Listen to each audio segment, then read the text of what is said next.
Nasemaje, ukichomoka kwenye hii stand alone ya Kijitonyama, naacha udalali na tafuta shughuli nyingine za kufanya. Ni mwendo wa nyumba lami, ukifanya Maselo umegongwa na gari, pikipiki au baiskeli. Sekunde 30 kutoka kwenye lami hadi kwenye nyumba.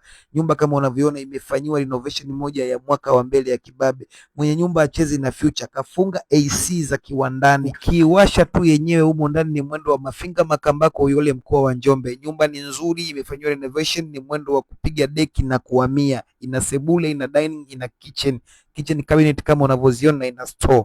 Bila kusahau ina jumla ya vyumba 4. Nisikilize kwa makini.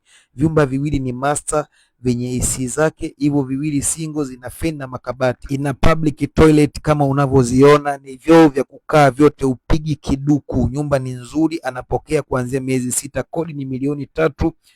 Bila kusahau kodi ya mwezi mmoja ya udalali kupelekwa ni shilingi 30,000. Uzuri, hii nyumba ina servant quarter ya single room yenye vyoo na water storage tank. Parking ni kubwa sana. Luku unajitegemea ya maji na ya umeme. Nyumba ni ya kisasa sana, ni mwendo wa kupiga leki na kuhamia tu.